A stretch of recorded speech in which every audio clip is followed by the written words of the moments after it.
We have an echo. Hold on. Did the reverb decide to work now? I guess it did. 3 weeks later?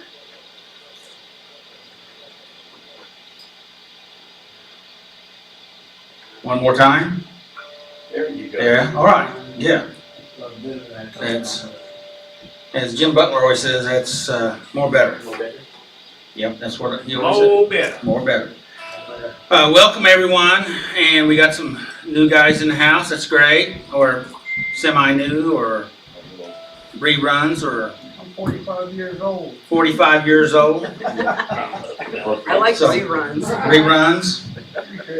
So anyway, we're glad you're here, all of you that are here, and we're going to be starting step 1, which is what we do in January. So new year, right? New year.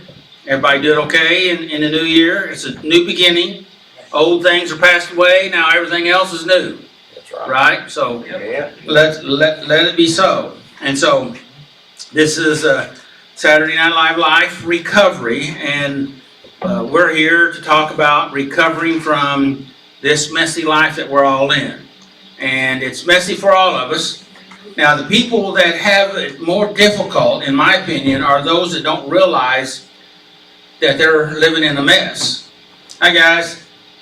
Glad you made it. And so, thing of it is, we realize we're living in a messy life, right? Yes, sir. And so that gives us a chance to deal with life, really on life's terms, if we become aware. And so tonight we're going to be talking about a humble beginning. And that's where we all have to begin. Would you agree with that? Yes. And I want to say welcome to the folks out on the internet. Thanks for being with us, and we're glad you're here. And you know, we accept everyone here. We don't have any restrictions, only that you don't interfere with anybody else being able to attend the meeting or be able to hear in the meeting. If you try to run your own meeting in the midst of this meeting, then we'll have a little bit of a problem, but not for very long. And did you see how I just kind of slid that in there? Yes, sir. And so, yeah. Pretty slick. Yeah, well, you know, you've been teaching me a lot of good things, Bobby, so I appreciate it. Good to see you. So, and this is Bob that just walked in, right? Is it Bob or Robert? Robert Robert, sorry. All right. Well, and Garth. Garth, yes. I recognized Garth when he walked in. I couldn't pull up his name. I knew I liked that name. So anyway, we're here, and we're glad you're here, and we're going to be dealing with a humble beginning. This is out of step 1. We committed that we were powerless. How are you with that statement so far? Huh? That's you. That's all of us, whether we realize it or not. We're powerless in a particular area or several areas of our life.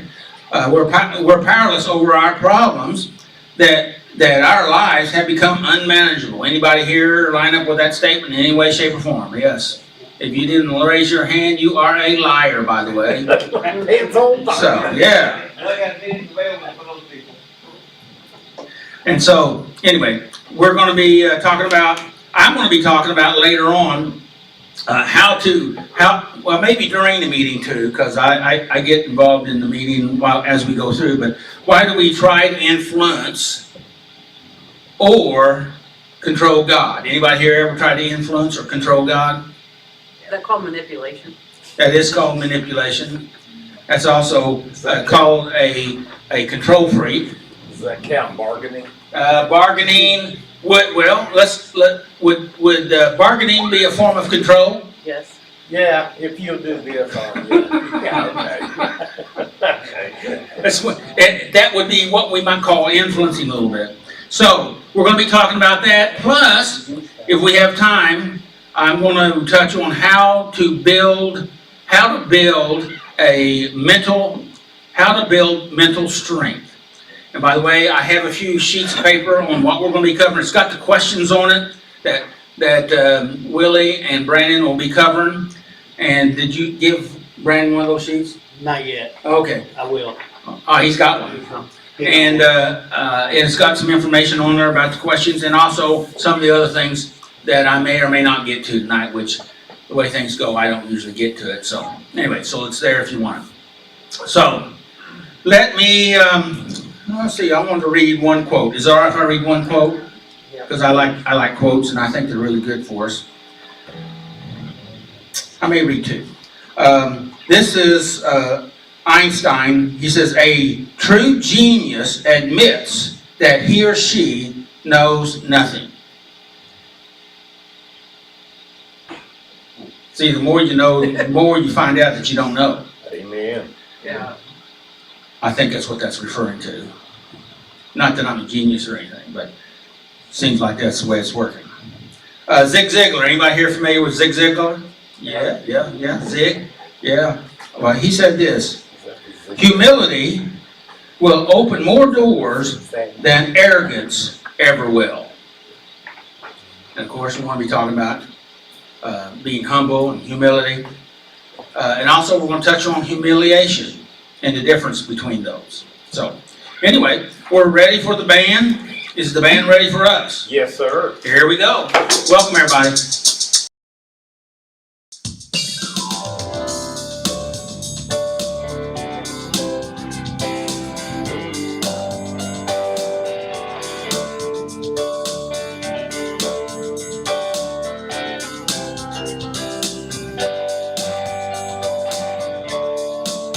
There's only one thing under heaven whereby we must be saved. There's only one thing under heaven whereby we must be saved.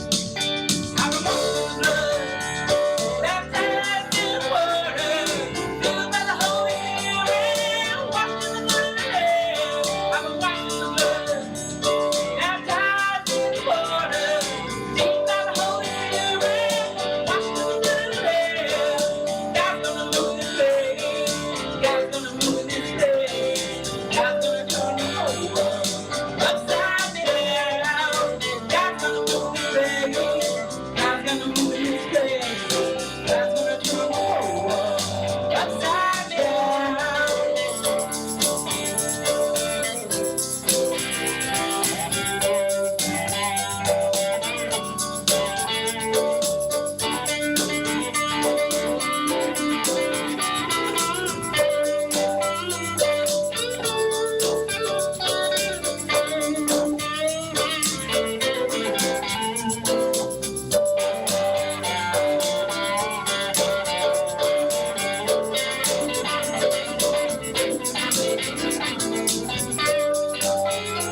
holy.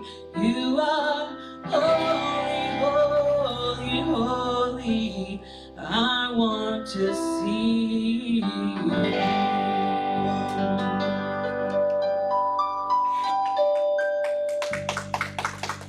Thank you guys.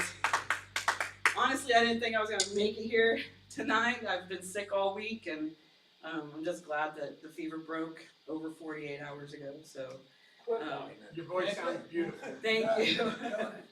Wine bag. I am a wine bag.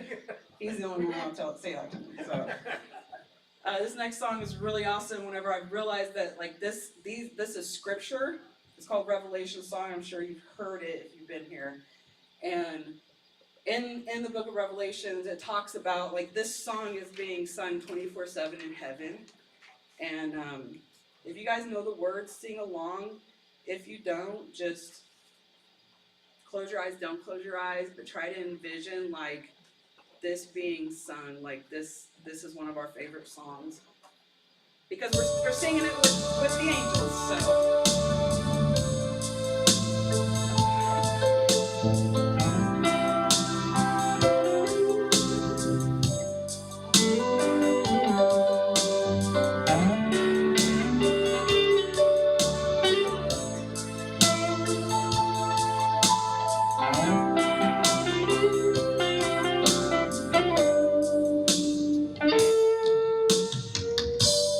Worthy is the Lamb.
comes in the morning, when the ocean's rage, I don't have to be afraid, because I know that you love me, 'cause your love never fails.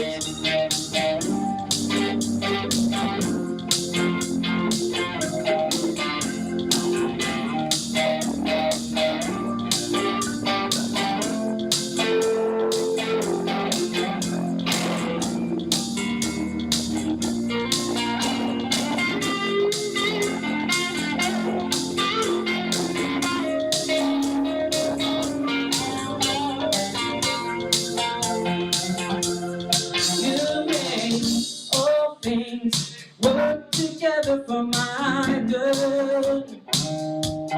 You make all things work together for my good. You make all things work together for my good. You make all things work together for my good. You make all things work together for my good. You make all things work together for my good. You stand the same through the ages. Your love never changes. There may be pain in the night, but joy comes in the morning. When the oceans rage, I don't have to be afraid, because I know that you love me. Your love never fails, because I know that you love me. Your love never fails. Yes, I know that you love me. Your love never fails.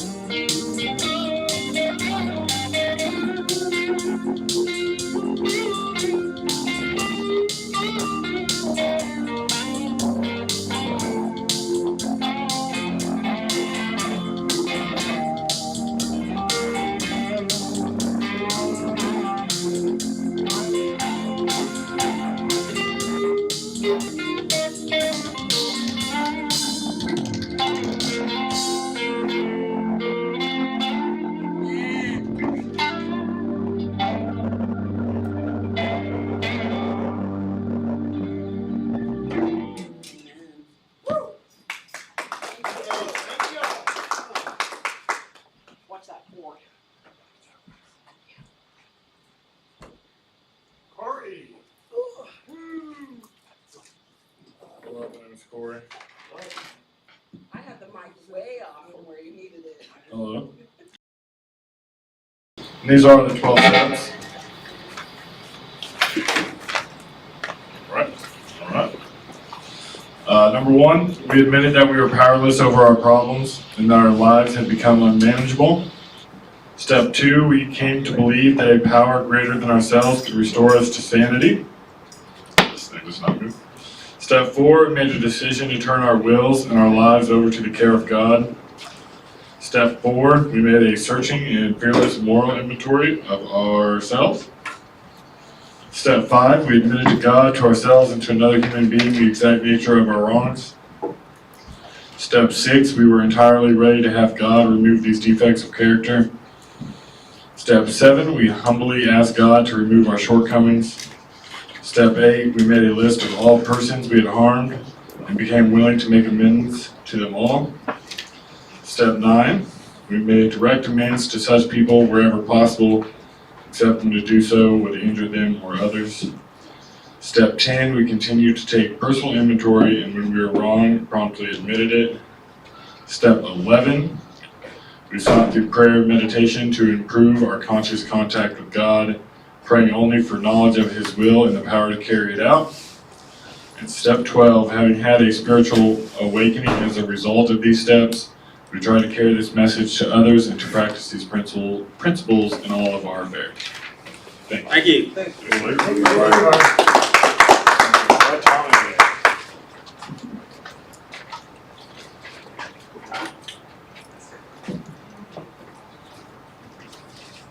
Hello, everybody.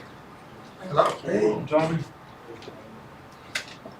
A humble beginning, Yeah, you're gonna get a little closer to that. like that.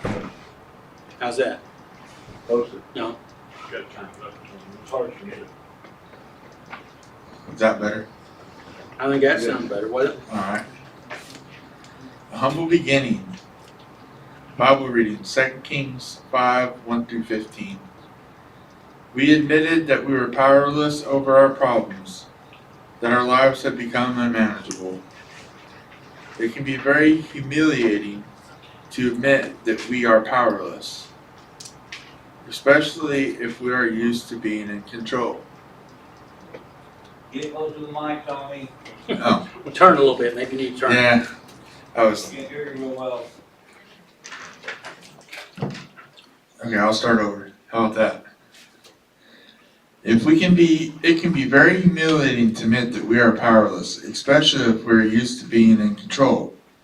We may be powerless in some areas of our life, but we may be powerful in some areas of our life, but out of control in terms in our addictive compulsive behaviors. Yeah, why don't we talk about that for a second? Okay. Why don't you talk about it? We may be powerful in some areas of our life, but out of control in the terms of our addictive compulsive behaviors. They can overrun the good parts of our life because they can be like my addictive compulsive behaviors sometimes seem more powerful than the normal days and the normal stuff in my life. So, anybody else have anything to say before I start talking? My name's Ryan Xavier, I'm an addict. I think that that a lot of times I know in my compulsive behavior that I think that I'm the only one. Right. You know what I mean? And so it's very important for me to be, just open to this whole idea that there is another way to live, and there's that God can restore me because Yeah. I was so close-minded in my addiction. Good. Good. My name's Garth, and I'm an addict. Garth. And me, I was hard-headed, and I felt like I'm strong and I can this and I can that, not realizing the power it had over me. Right. So And that's what we're talking about, recognizing that, right? Yes. But this statement here also says, see, because I think, correct me if I'm wrong, and will you correct me if I'm wrong? Of course you will.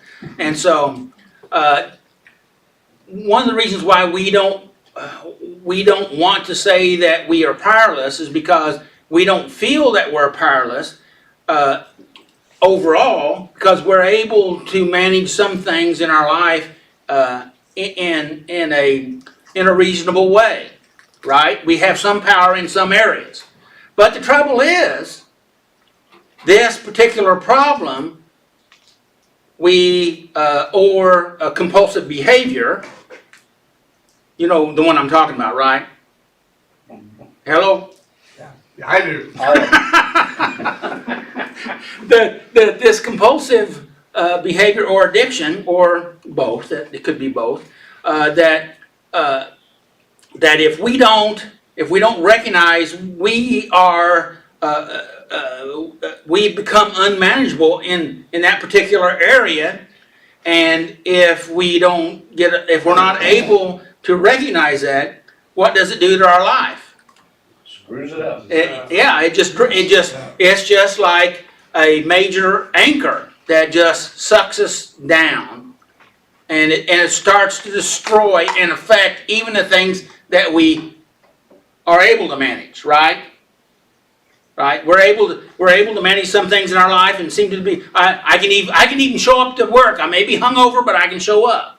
I may, or I may have to get a little buzzed during the work day to be able to work, but I think that I'm doing okay. That's what addicts think, right? I get amazed at people all the time coming in, and they don't think that I know that they're high or drunk or buzzed or whatever you want to call it, right? Thinking. Yeah, well, and because they figure they can hide it, just like you figure, right? Hello, right? Yes. Am I telling the truth? Yes.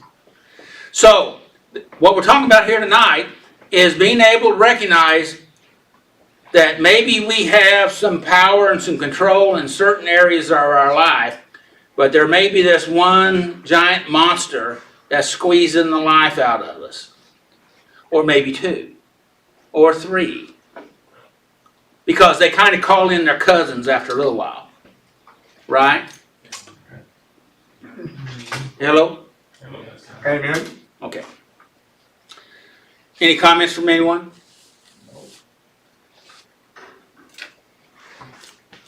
If we refuse to admit our powerlessness, we may lose everything. That one unmanageable part of our life may infect and destroy everything else. Okay, basically that said almost something similar that I said there, right?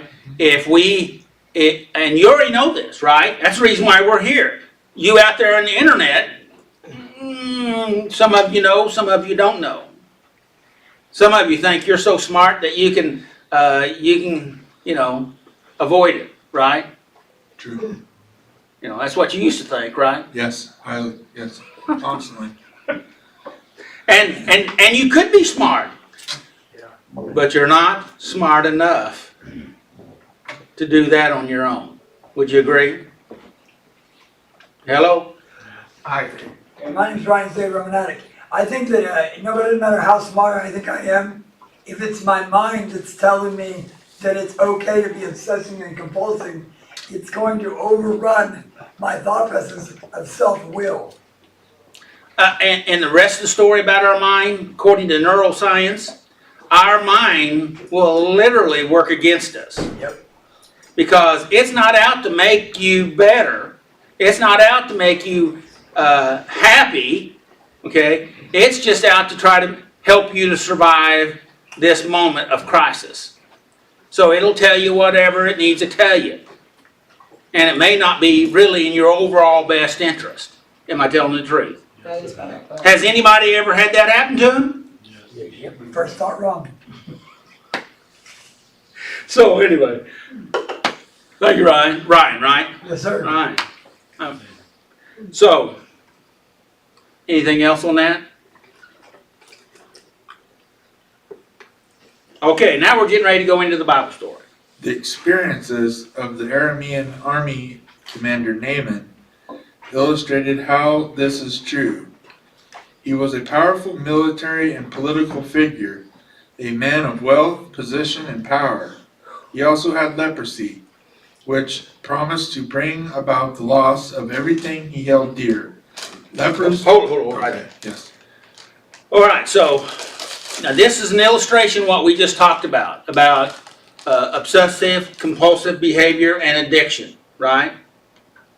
All right, here's a guy that had it all together. I mean, it looked like he was kicking it, right? He had power, he had money, he had prestige, he had the backing of the king. He was in charge of the entire army, all right? So he's the top dog in the military. But he also had leprosy. He had something that was grabbing hold of him and that was killing him. You die from leprosy.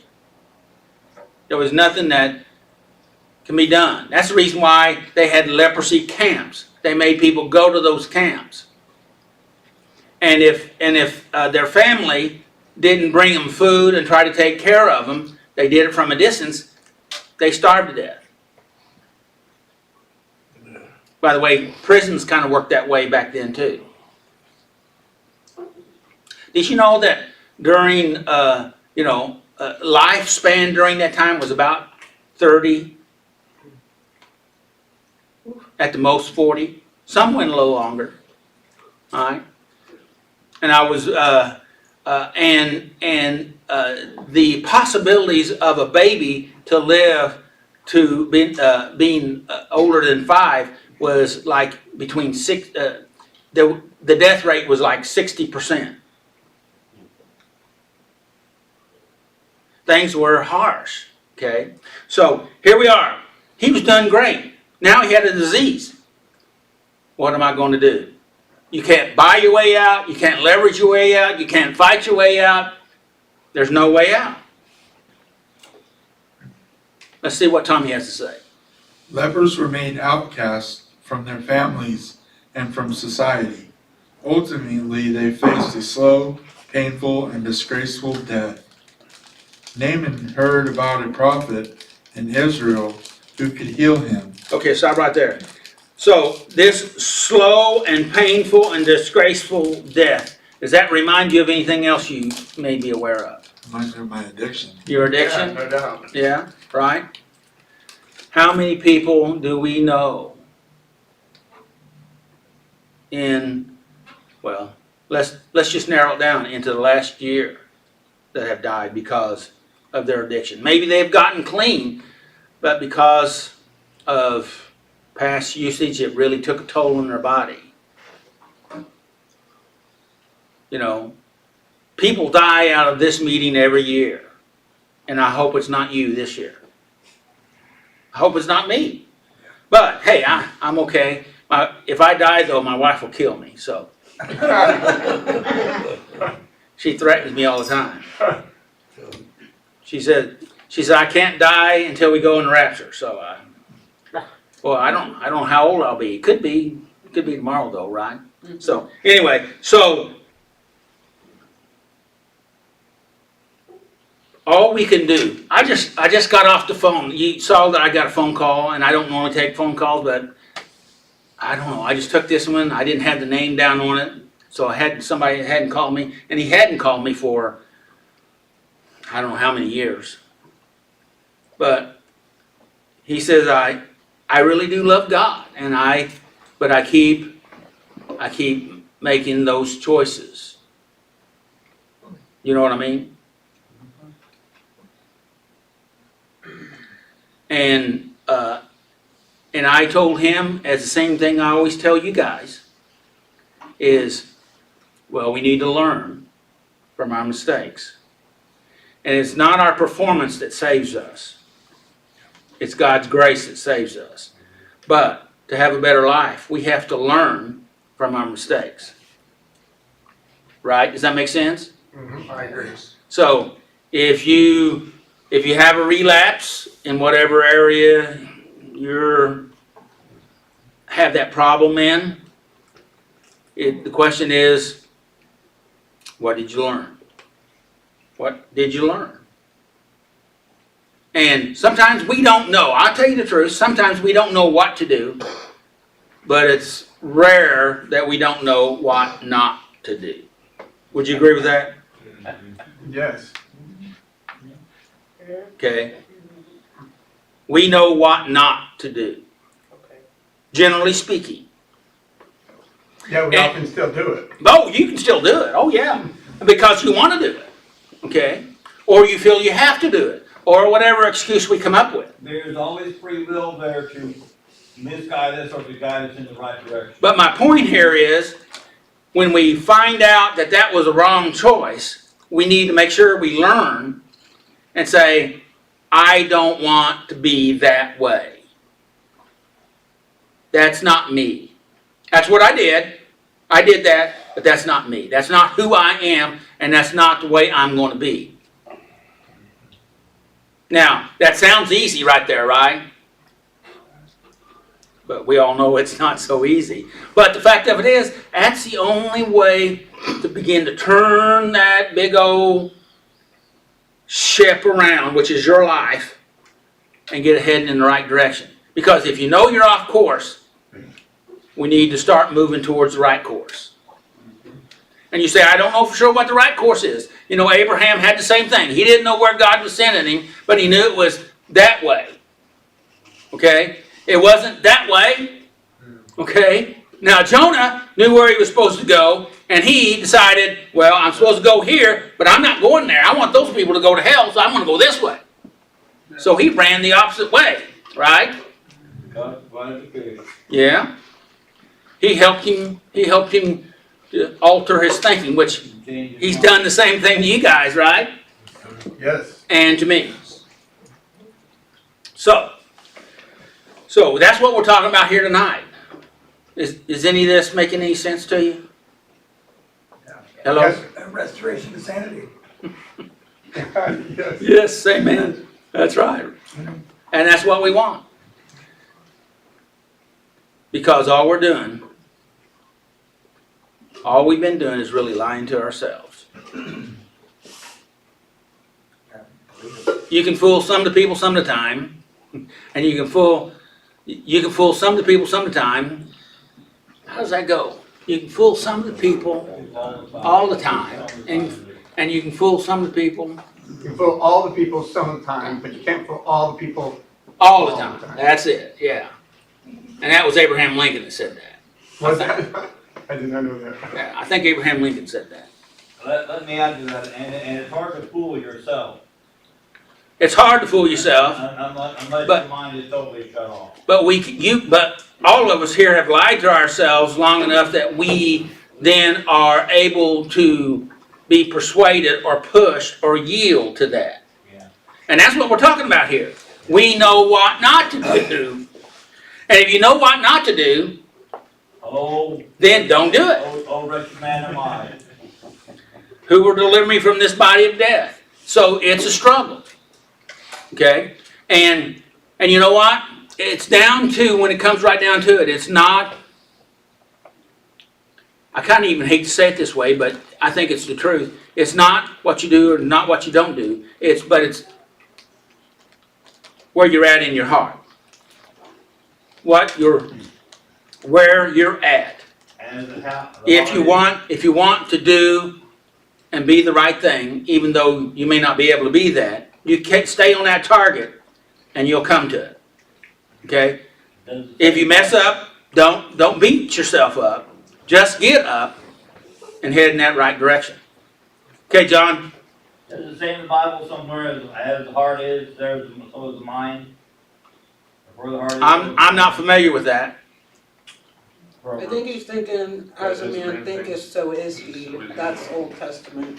As a man thinketh, so is he. Yes, he does say that. And with the heart, the mouth speaks.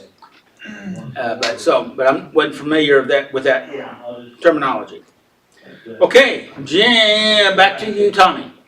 Naaman heard about a prophet in Israel who could heal him.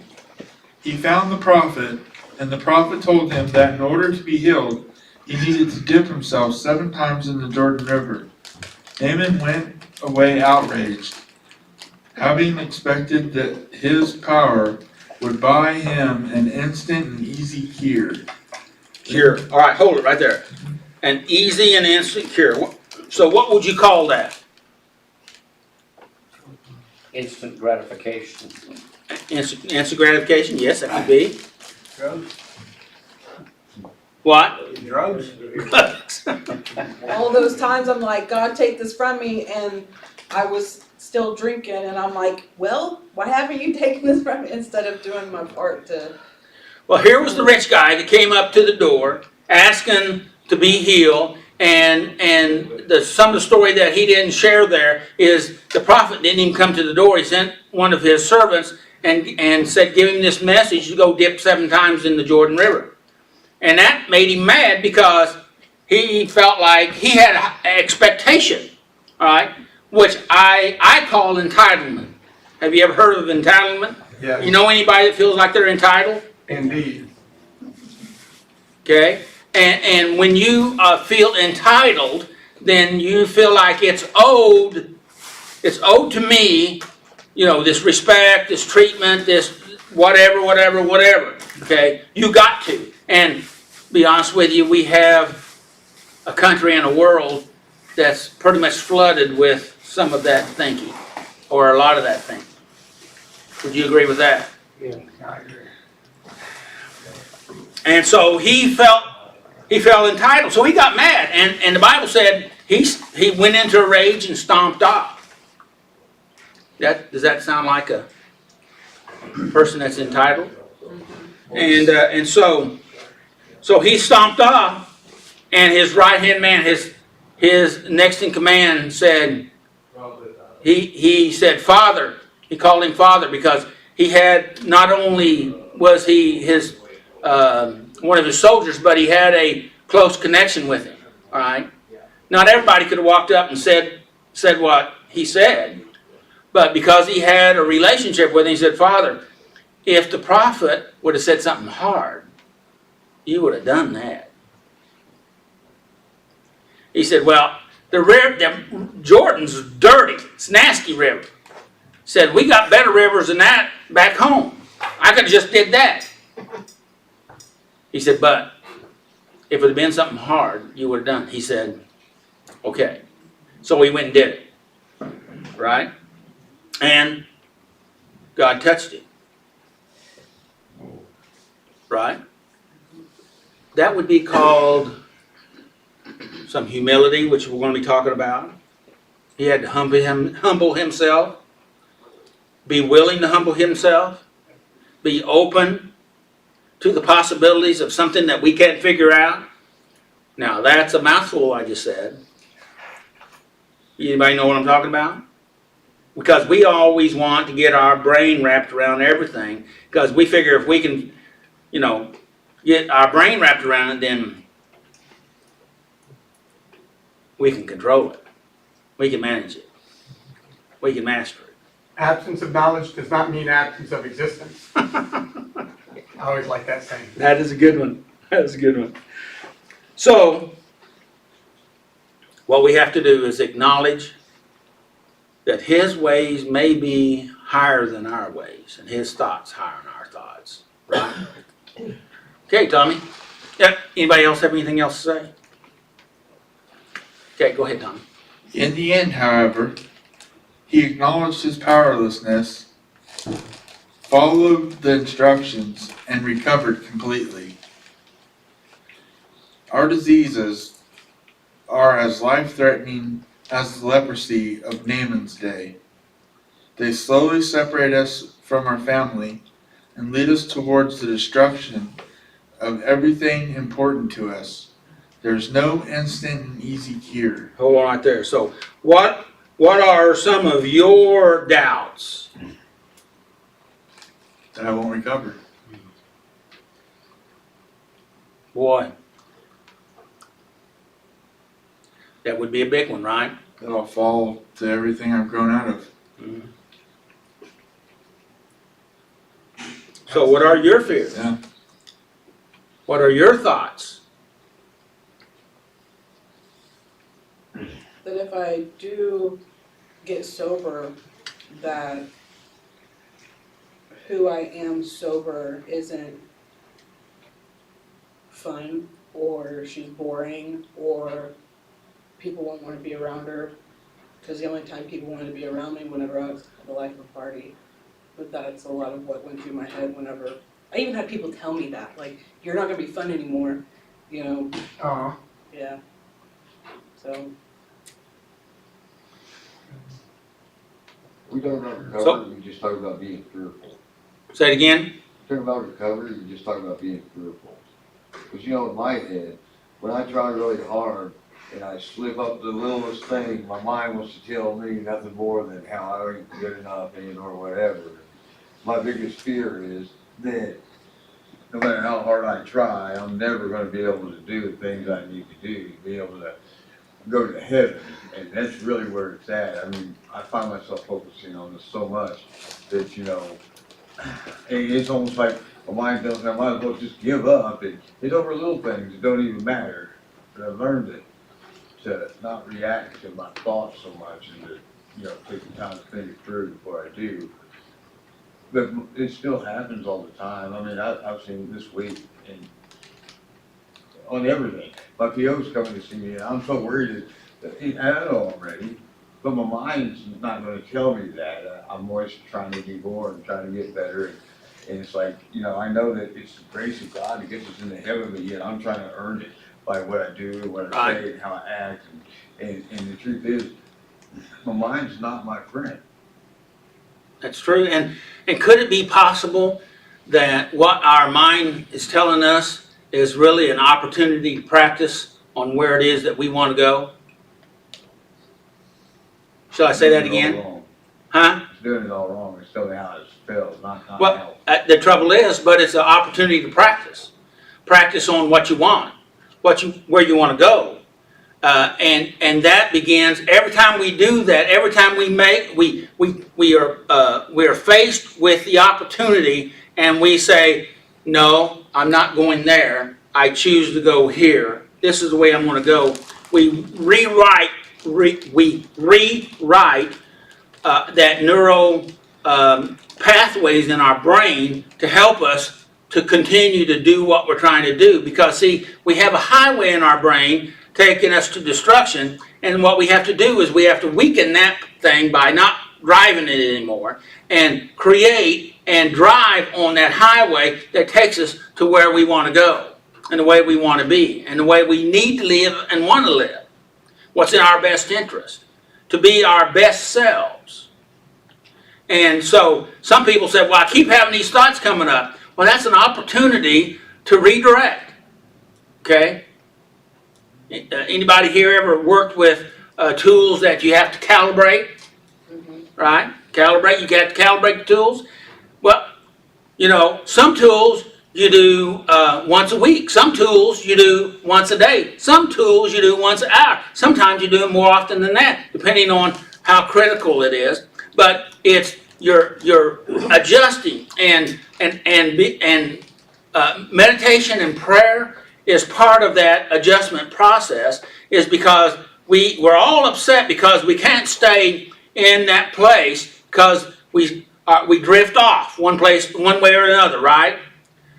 That's part of the plan. Because it's not how long you can do this, it's what you do when you drift. You bring it back. That's the most important part. It's the bringing back. And that helps you to stay focused and to be able to have some control on what you're going to think. You're creating that neural pathway that helps you to be able to do, it enables you to be able to do what it is that you want to do. Because the trouble is, what we've created our ability to do is where we don't want to go. So we have to rewrite it. Does that make sense? Okay, go ahead. The only answer is to admit our powerlessness, humble ourselves, and submit to the process that will eventually bring recovery. That's 3 steps, by the way. Okay? All right? Admit our powerlessness. That's number 1. Yeah. Well, what he's talking about here. All right? What's number 2? Humble ourselves. Humble ourselves. How important would that be? I think that's real important. Okay. Now, by the way, this is a part of self-discipline. Right? Yeah. Right, Willie? Yeah. Yeah. Self-discipline. Okay. So what was number 1 again? Admit our powerlessness. Okay. What was number 1? Admit our powerlessness. What's number 1? Admit our powerlessness. Okay. All right. Just checking. And number 2? Humble ourselves. Humble ourselves. What's number 1? Admit our powerlessness. Number 2? Humble ourselves. Humble ourselves. Okay. Number 3? Submit to the process. Submit to the process. That's what, see, you submitted here tonight to come and put up with me and the rest of us. Okay? Some of it may be good, some of it may not be so good, but one of the biggest parts was you decided to submit yourself. What do you think about that? And I look forward to it. I missed the past couple of Saturdays. Well, thank you very much. Say, I'm glad to hear that. And that's, you know, why do I do this? For stuff like that, that I know that it's helping people. Because that's all I've ever wanted to do, is really to help people. Okay? And if I can, that's what I want to do. And the day that I figure out that I'm not, then I'm done. and I wanted to see you today. Okay. So, number 1 was what? Admit our powerlessness. Okay, number 2? Humble ourselves. Number 3, Submit to the process. and that will eventually bring recovery from anything. Ready? Would you agree with that statement? I agree. These things are a form of self-discipline. Self-discipline, if you were to grade yourself, people love it when I do this. If you were to grade yourself on a scale between 10 and 0, 0 being the worst, on where would you grade yourself on self-discipline? Think about it, just for a second. What number comes to your mind? 6? 6. I got a 6. You got a 6? I'm going 8 all the way. Do I? Solid 8. Solid 8? Well, good. Very good. Congratulations. 1. One. Well, that's all right. That's all right. Some people say, well, how can you do this? Okay? It's because there's a part of us that knows where we're at if we're willing to listen. Okay? So listen. All right? And wherever you're at, choose to go forward. Now, don't say I'm a 0 and I want to be a 10 tomorrow. It's no, I'm a 0. What do I need to do to be a 1? What do I need to do to be a 2? Or a 9? Okay? Or even a 10. Okay? So, continue. Continue to have that self-discipline. And one of the tools of this is these 3 steps right here. And what was step number 1? Admit that we're powerless over our issue here, the thing that's grabbed a hold of us. In fact, we're powerless over a lot of stuff. We're powerless over more stuff than we have power over. Would you agree with that statement? Yes. So, and number 2? Humble ourselves. Humble ourselves. Okay? Number 3? Submit to the process. Submit to the process. How important do you think that is, submitting to the process? Now, if Naaman would have not submitted to the process, how would he went home? According to the Bible story, Dying. he was done. I mean, he died. Okay? And part of the story we didn't talk about was his army had went into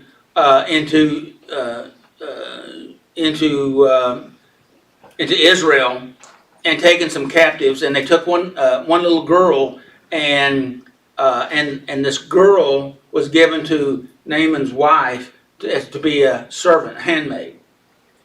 And she felt so bad for her master that she told him about. She didn't tell him. She told her mistress that about the prophet that could heal, and the message got to him. And and I thought about that. God sends us people, doesn't He? Yes. Has God ever sent somebody to you? All the time. Has God had supernatural times of intervention in your life? Yes. Maybe you didn't recognize it at the time, but when you look back, you can see it, right? I wonder what that means. What do you think that means? He's looking after us. He cares for us.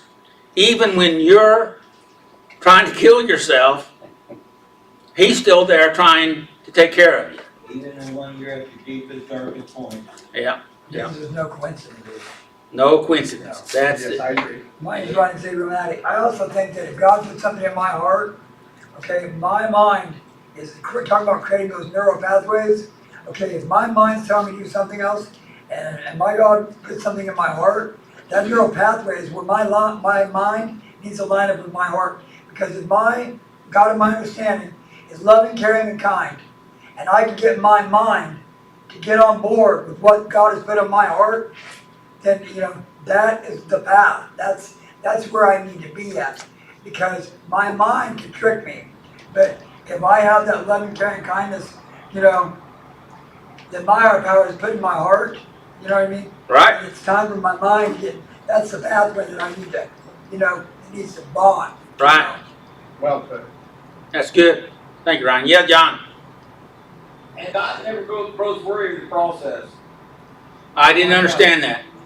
God never grows unweary Oh, okay. of the process, unlike us.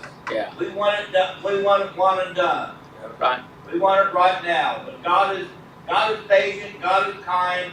God is never grows weary in the process. In other words, he doesn't give up on us. He doesn't give up on us. He's So always there for us. He's always working on us, even when we've given up on ourselves. Right. He's there. Our biggest problem is we sabotage and give up on ourselves. Our biggest problem is getting ourselves out of the breaking way. That's right. Okay, That was all.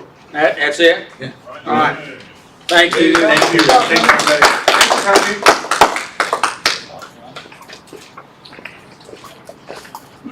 Go Willie! Willie.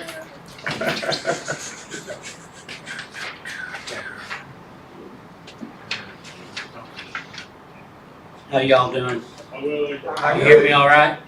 Doing great, thank you. Okay, I'm done. Good. Oh, don't work that way, does it? A humble beginning. Question 1. What is the difference between humiliation and humility in my life? You guys know the difference between the two? What's the question? Mike Willie. I'm on the mic, thank you. Oh, sorry. What's the difference between humiliation and humility in my life? Humiliation is what you get when you do something wrong in society. Humility is knowing what to do and not doing it. Correct. Anybody else? Humiliation is what we get when we're not humble. Okay. Anybody else? Good, good. Humiliation is an exterior down, like degrading of a person. So like somebody else would humiliate me by degrading me.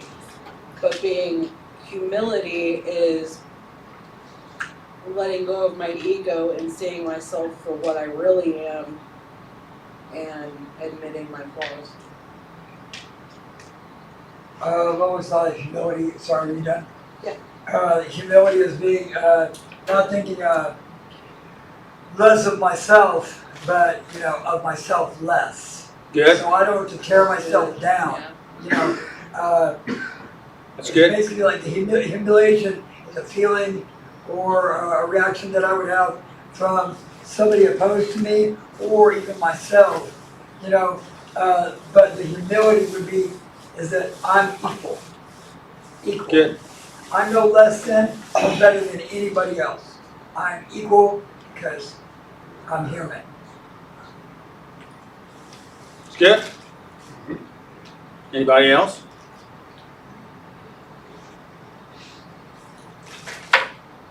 Anything else, Willie? No, not on that question. Okay. Move Well, back. one thing I just want to make sure that, according to definitions, and some of you have it out there, that a humiliation is what oftentimes other people may do to us, or we may even do to other people, where we degrade them, or we try to treat them in a disrespectful way of trying to punish them, which is a form of trying to control them, right? And so, and we treat them with disrespect and contempt, and that is really very disrespectful. They don't understand just what Ryan said about I'm no greater than or less than. They're thinking I'm somebody and you're less than. So that would be that humiliation. And oftentimes when we think about being humble, we're thinking about being humiliated, and that's not what we're talking about. Just, I know some of you that spoke, you get that. Others don't. Some people may have never even thought about that before. So, but humility is having a modest or low opinion of oneself, being that I'm not higher than anybody, and the scripture says this, we're not We're not better than anybody, but we're not any worse than anybody. Okay? In God's eyes, He imparted in us His breath, and it's a piece of Him, and all parts of Him, by the way, is valuable and equal. Would you agree with that? Yes. And by the way, you can't destroy that, okay? Because it is a form of energy, and energy cannot be destroyed, right? If you know your science, and so it's there, and that means you're there, and that you are forever. Now the question is where we're going to spend forever, right? And that's one of the reason why we're a faith-based organization, is to help you with that. Go ahead, Willie. Question 2. How do I regard myself as being a little, wait a minute, how do I regard myself as being a little more important than other people? How do I regard myself? Well, you know, when I was in my addiction, I really didn't care what other people said. I was gonna do it anyway. I'm gonna, you say what you want to, it ain't gonna affect me, I'm gonna go do what I want to, because I didn't care. So does my ego. And what does that mean? What is that saying? I was, That I'm more important than anybody else. That's kind of what I think I'm hearing. Yeah, I lack humility. Yeah, that was, you agree or disagree? well, I agree, that's the way it was. That's why. I mean, It sure, Well, we're not trying to put words in your mouth. We're just. you've known me most of my life. It's been about 25 years ago when I first met you. Really? Mm-hmm. And you've seen both sides of me. You see me when I was doing what I wanted and everything. Out there running my company, the roofing company. Running it into the ground, by the way. And he knows the little lies I told him through the years, which I hope them have stopped. You never know. Being honest there. Okay, now number 2. Mine trying to Can't say figure out. automatic. I just wanted to say on that, how do I regard myself? I think it's so easy for me, even though I know that we are all equal and that we are all children of God, that sometimes when I'm looking at how much work that I'm putting into something and how much less work that somebody else is putting into something, then my head gets big.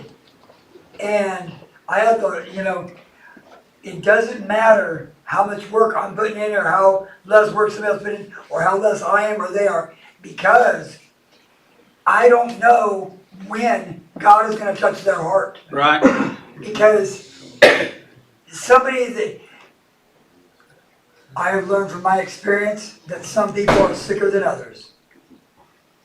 All right? And I have to, and part of that being that humble is I have to meet people where they're at. Yep, that's true. Because if I think that can't happen to me, then that's when I'm in trouble. That's true. I have to humble myself to the process, because what I was doing before I was in the process, in the solution, was not working. And in that, in my own will, that ego, that edging God out, Right. in my own self-will, I thought that I could, if somehow, if I just did it better, or if I did it harder than the next person, then I could control it. But that was the furthest from the truth. Because, I am a very small part, to this intricate design of humanity, But anything you know about mechanics and machinery, if the motor is running good and you take one part out, it's going to be running a little bit off.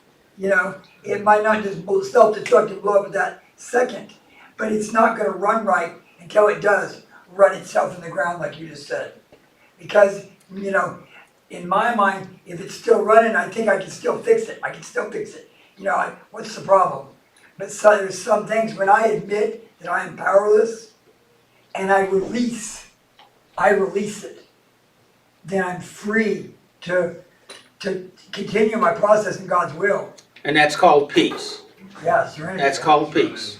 And you laid it out there, and I'm gonna state it again, and hopefully I'm not putting words in your mouth, but I don't think we understand this thing, because what was going on, your brain played both sides of the game on you. One, that you weren't good enough and you had to work harder, and the other is, I'm working hard and you others are not, so I'm better than you. And wherever it attacks us on both sides of that, right? That's what you said, right? Yeah, and I think by being powerless, that some things I'm not meant to know.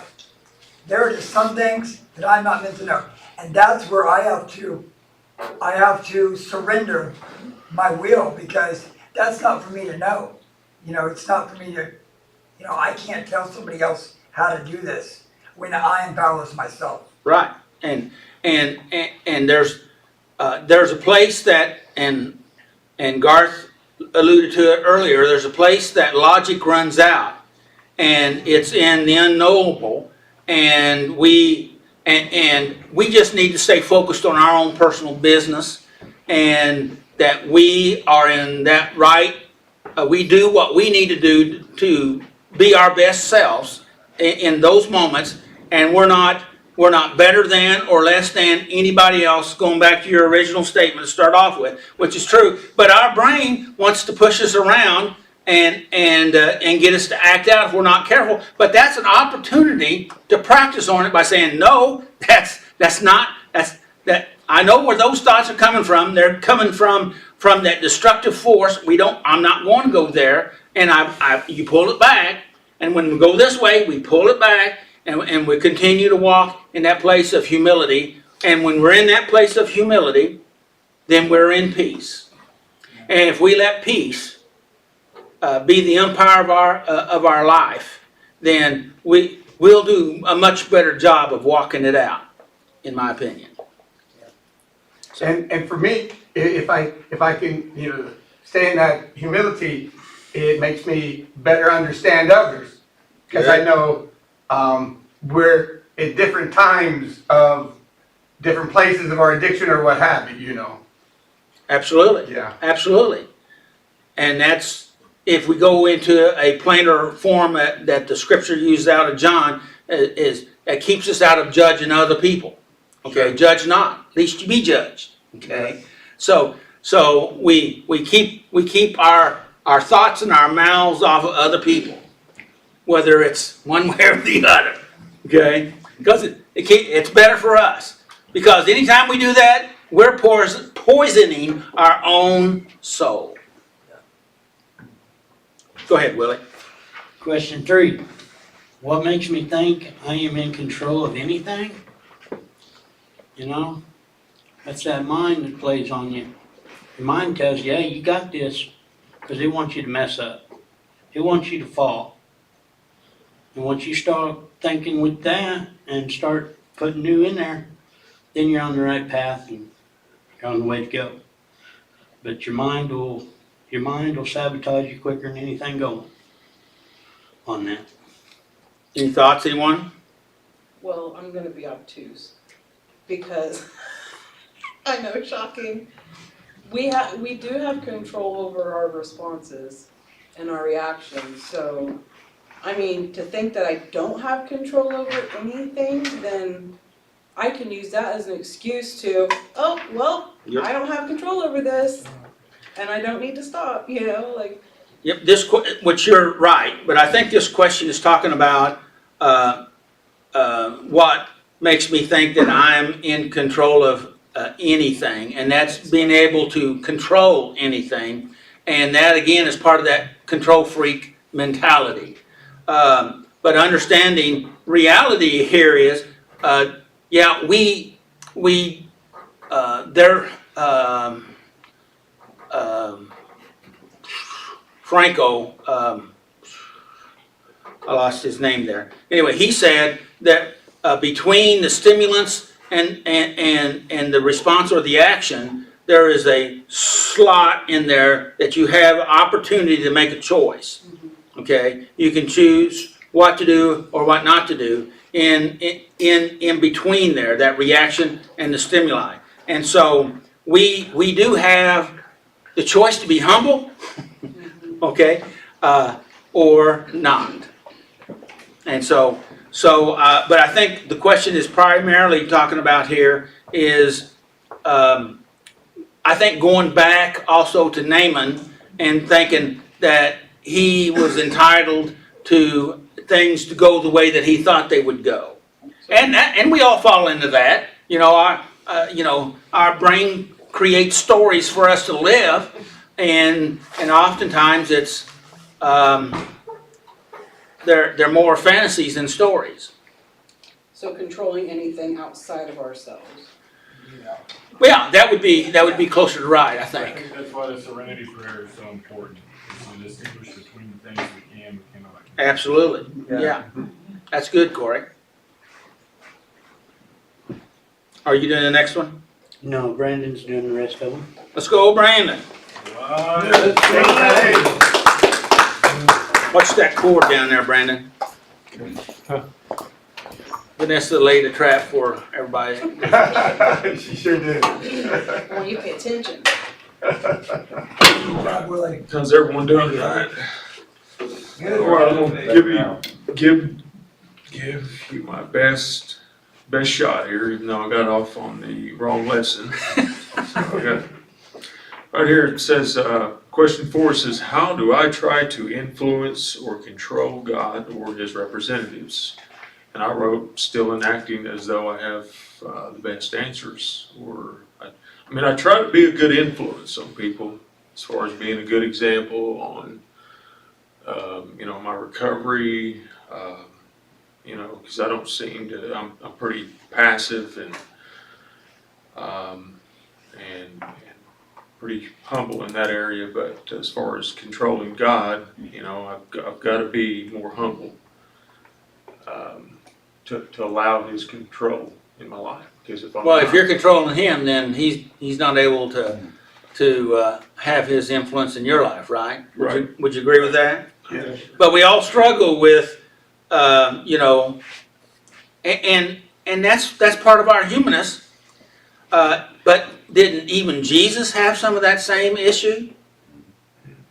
Like in the Garden of Gethsemane? Well, there's other points too, but that's the best known one. When he finally said, is there any other way? How about plan B? He didn't use that terminology, but, and then he finally came to the place where he said, not my will, but yours. And that's that place of what? Humility, surrender, right? So, but oftentimes we think that we have to influence or control or manipulate others, whether it's people around us, because for some reason we believe our own thoughts. And as you were saying a while ago, is our thoughts can, maybe that was you, Will, talking about your thoughts, that, they can, and being disagreeable in some of this stuff makes you feel powerful, doesn't it? Powerful. You get angry, so adrenaline is released and you feel a little more powerful. So you feel a little better about yourself. So, that disagreeable state. Anybody here ever been in that disagreeable state? Hey, can I answer something on that? Sure. To me, I think, how I try to control God is I try to rationalize, well, I did this or I did that, and I think I deserve this, and That's that bargaining that Bobby was talking about earlier. Right, that rationalization in my mind convinces me that I deserve something. I put expectations on things, and I've learned that expectations on other people, or even myself, can result in my mind telling me how much less I am until I fail at something. And I don't like to set expectations real short. I want them up here because, you know, I got this problem of wanting to be number one, and I end up usually getting number two results, if that makes any sense. No pun intended. I think I understood that one, you know, between number one and number two. Yeah, so my mind likes to lie to me, and more importantly, I like to lie to myself. And when I do, I get really disappointed. It usually gives me an excuse to do things that are even worse than what it started out to be to begin with. And that's the way things go when we have extreme or unrealistic expectations, and then we're not able to do it. So then we go feeling bad about ourselves. Then we get overwhelmed. We get depressed. All right, and then we then are very susceptible for that old monster to rise up inside of us and take control. Right? Hello? That's what we call relapse. Yes, sir. But for me, I think it's okay that I fail. Because if I never fail, then I do not know what my full potential is. Now, I don't want to fail too often, and I don't want to fail at the same things, but I think failure is in some aspects, is a positive. It depends how you respond to it, right? And how you you know, look at your failure, to me, failure is just, shows me how things will not work. It is not a failure, it is a learning process. an opportunity to learn, absolutely. Yes. And Golden opportunity. golden opportunities. I haven't said that for a while, but it's a golden opportunity. And so and I agree with you. But it's still hard to do that. But the fact of it is, again, it's if we will learn from that, you know, what did you learn in that failure? Because the fact of it is, I mean, you think about it. There's one. I mean, on the target, there's many rings that goes down, but there's only one dead center. And so the possibility of hitting dead center is a whole lot less than, you know, getting closer in on the target. And the idea is for us to get closer, right? To get closer to the dead. And so that's learning and growing and developing. But if we hit just the outer ring, we can't give up. We need to learn from it. Right? And that's what you're saying. Yes. And that's what we all should do. And that's the reason why when people come up to me and said, well, I messed up, I relapsed. And first thing I say, well, what did you learn? And I do say that. And there's probably several of you in here that I've said that to. And so, because it's not the fact that you messed up that matters, it's what you learned that matters. Right? Go ahead. All right.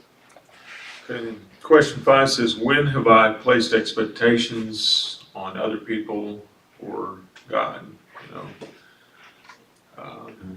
I definitely, like my wife, there's a lot of times, you know, I put expectations on her, wanting the outcome to come out like I want it to come out. And if it doesn't, and I'm upset about it, or I get defensive, or I get heated about it. But and with God, you know, like you said, His ways are not our ways. We've got to realize that about God. You know, God is going to work differently in certain situations, and sometimes it's going to come out differently than we ever expected it. But with my expectations, I've got to realize I can't control people, because people don't think like I do. People never will, and people are different than I am. And I've got to realize that What do they call people that control people? What do they call that person that controls everything in a political way? Dictator? Dictator, yeah, yeah. So how many of us have lived like dictators in our little kingdoms? I will admit to that. So, How that, and while My you're way or admitting to the that, highway? and then the question is, how'd that work out for you? well, Well, I'm here. you, and I'm sorry for your misfortune, but I'm glad that you're here. Okay, go ahead. Just I was reading Control Freaks often struggle to recognize their need for control. So I think that Can I say something on question 5? Sure. Because I struggle with this, now that I've admitted that like I have control issues. Because I think I struggle with codependency as well, and maybe I get expectations and boundaries mixed up, because obviously like I struggle with boundaries. But I think that there is some kind of, in certain situations like relationships, like there is some base level of expectation. Like, if we're gonna be in a committed relationship, I expect to be safe from you. You know, I expect Safe with you. safe with you or from you. Like when I say from you, like I you're knew not what you gonna meant, beat the but crap out of me. You know, like I expect that in our home, even if we yell or whatever, like we can, take time apart, come back as adults without it being World War III. And so I struggle with like not having expectations, because I've been in that relationship too, where there was no expectations and there was no bare minimum of any kind of respect for me. So I don't know what the question is, but I guess I'm just in a very obstinate mindset tonight because I struggle with.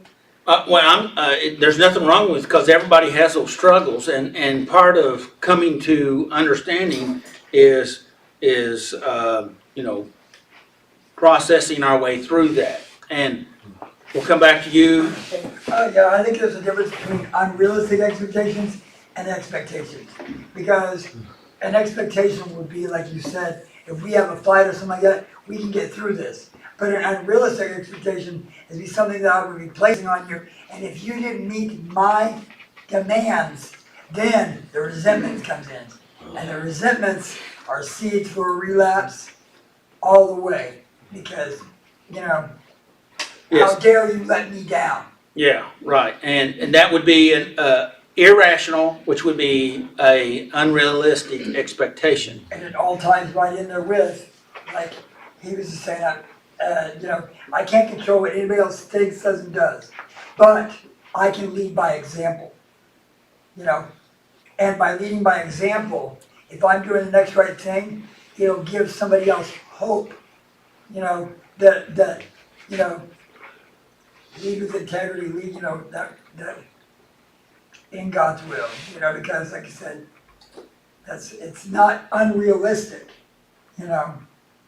These are the things that I know that are in my heart, and I'm just speaking for me, that are in my heart that I know, like how we first started off. We know what we're not supposed to do, Sometimes we don't want to do what we're supposed to do, but we know what we're not supposed to do. Right.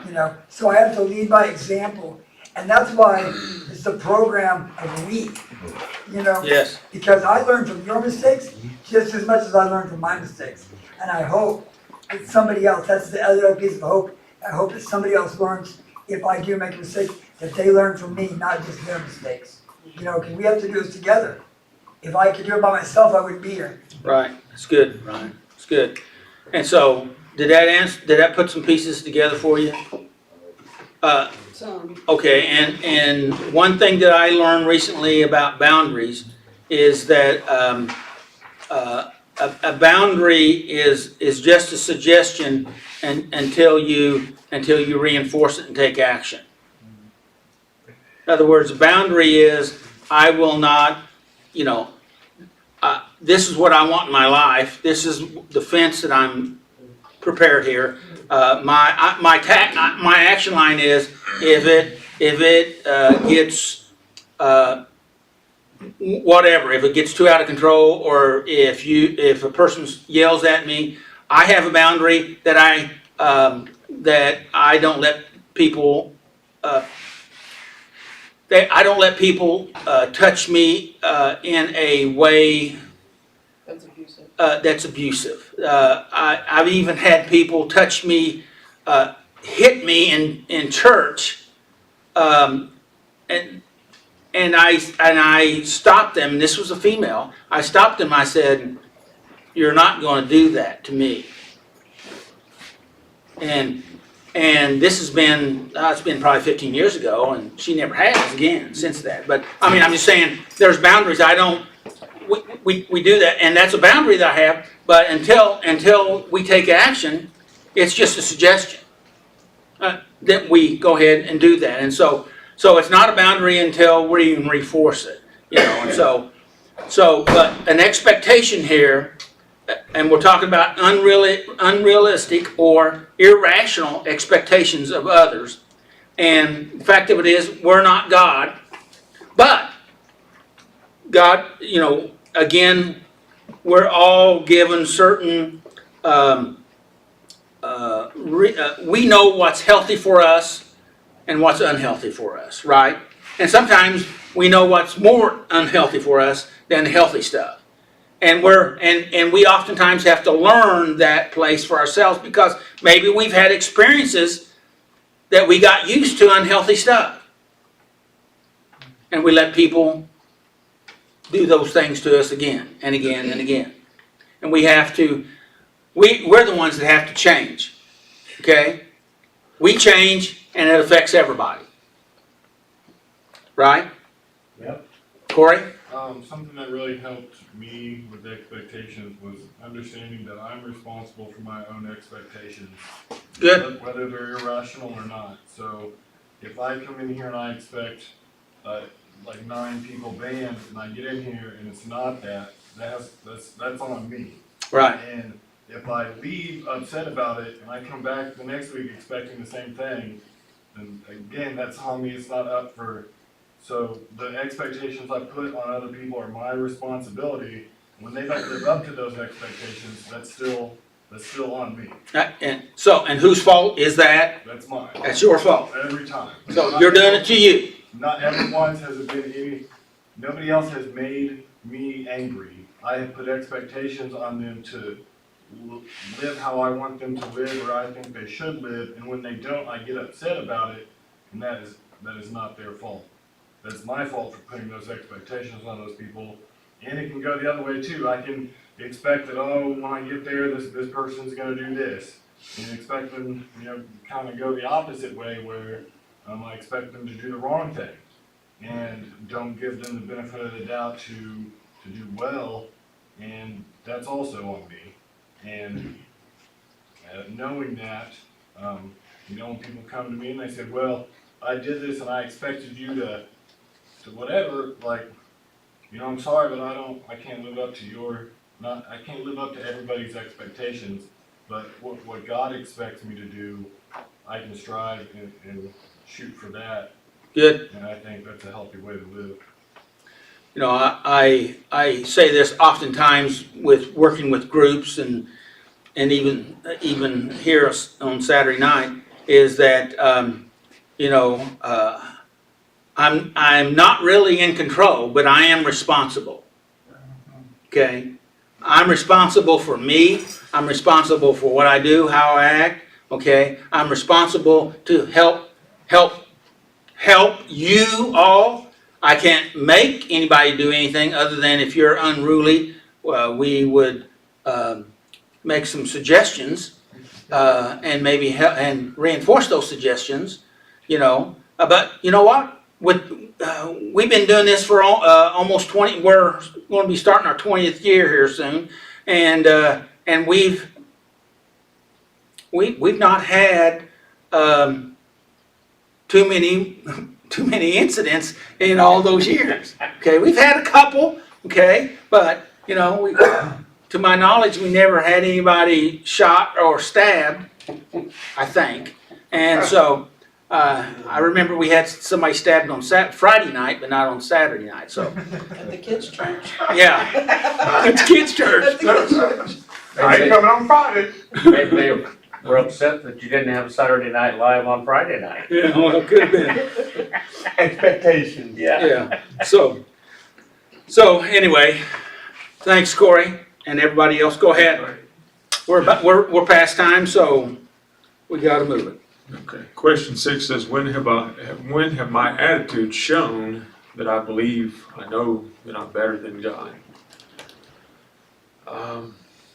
And just trying to still have. I think this is really a thought question here.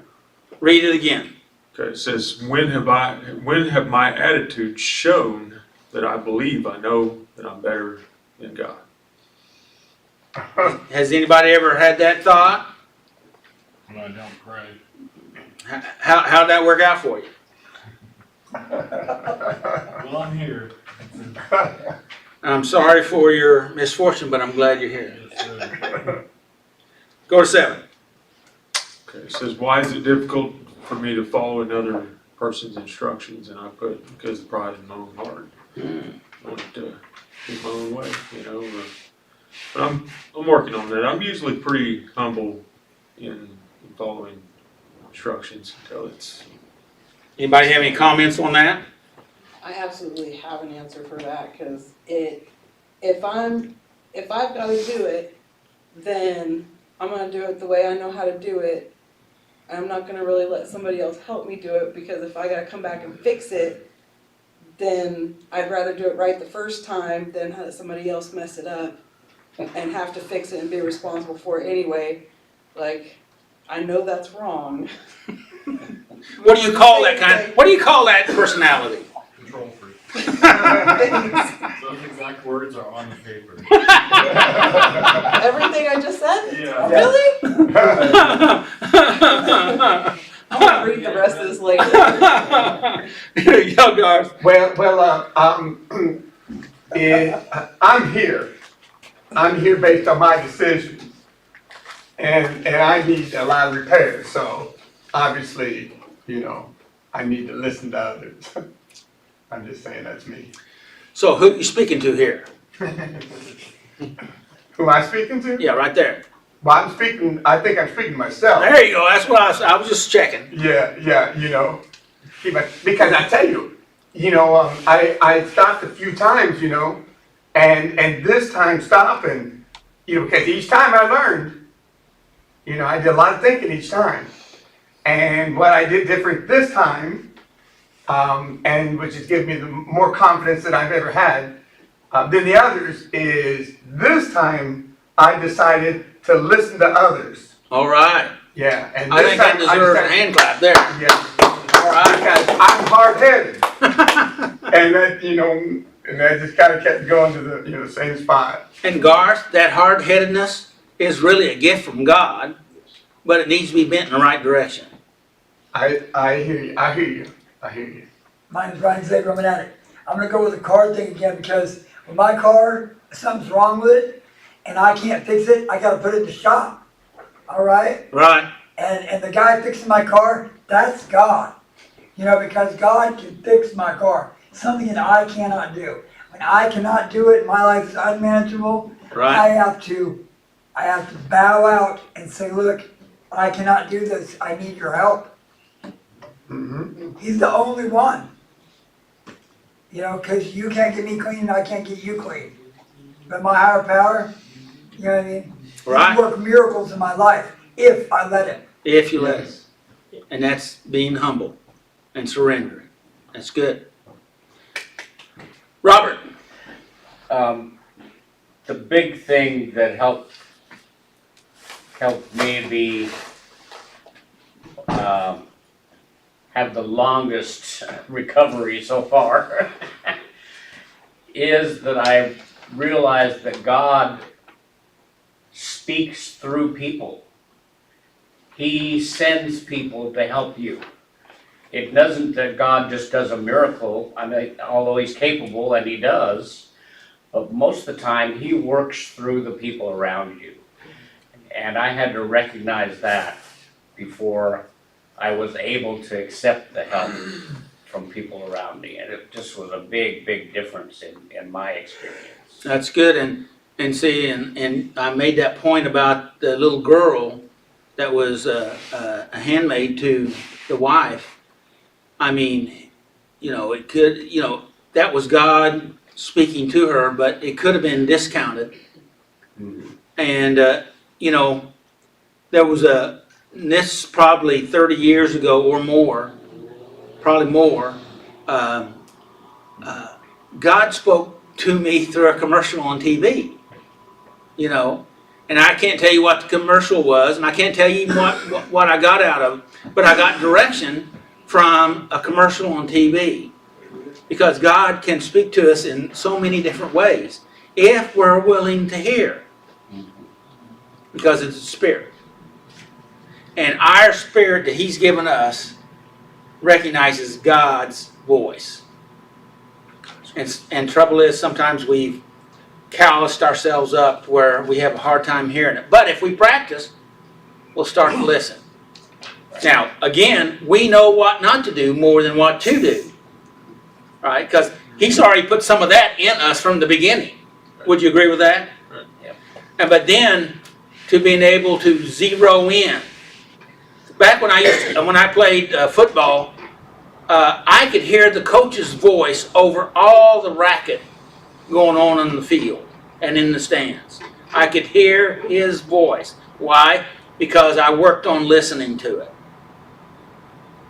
Particularly when he said my name. You know what I mean? And as we practice on listening, we'll begin to hear better. Would you agree with that? That's a good point. I like that point. That's patronizing. I'm just saying that's a good point. I'm just saying. Well, thank you. That's fine. Go ahead, patronize me. Anything else, Brandon? That's it. All right. Thanks for letting me share. Thanks, Brandon.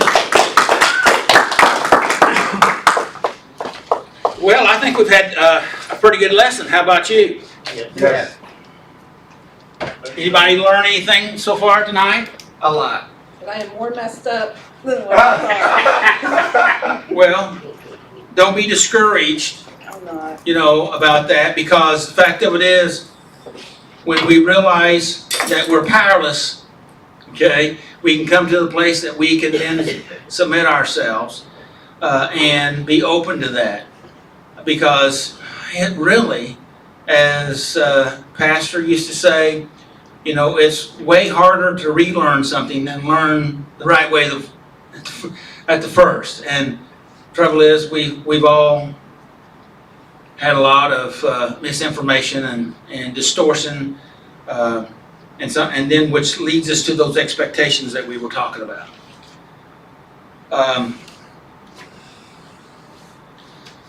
I feel like I should go ahead and just mention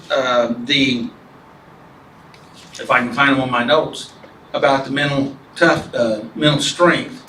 And let me see if I can do that. I know we're late. Should be on this one. There it is. I got it marked. How to build mental strength. All right. See if this lines up with anything that we talked about here tonight. Practice controlling your emotions. Anybody have any problems with, we was talking about control. That's one of the things that we should try to control. Would you agree with that? Yes. We let other people control our emotions, but we're not supposed to let them control our emotions. We're supposed to control our emotions. Are you good with that, Vanessa? Yeah. Rather than controlling everything around you, build confidence in your ability to deal with discomfort and practice accepting that not everything will go as planned. Right? Sometimes, particularly, we think that everything should be good and that there should never have a bump in the road. Well, are there any roads out there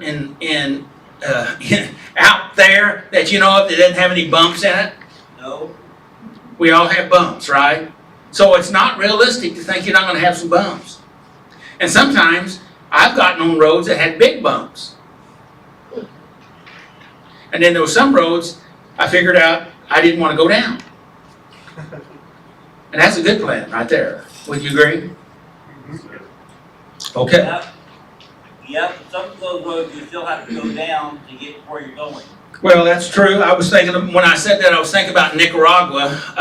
The only road there was a washed out pathway that we had to go down, and sometimes we had to go down it sideways like this and slowly. And sometimes there were some of those roads we had to go a long time on to get to where we're going. But we had to do it. We had to do it in a safe way. If you hadn't went down those roads, you wouldn't have been able to testify and witness to those people in Nicaragua. Yeah. But those things that we're talking about there is a little bit different than the roads that we're talking about right now. I understand, but I'm just saying, I know what you're doing, John. Okay, and so that we need to get comfortable with not being in control of other people, because God gave them a right to be in control of themselves. Now, we can have boundaries, saying, you know, this is the way that you treat me. Like I said with that lady that, but she had some PTSD issues, but that I understand. But you're still not going to do that to me. Does that make sense? Yes. I was kind. I was firm. I was intentional.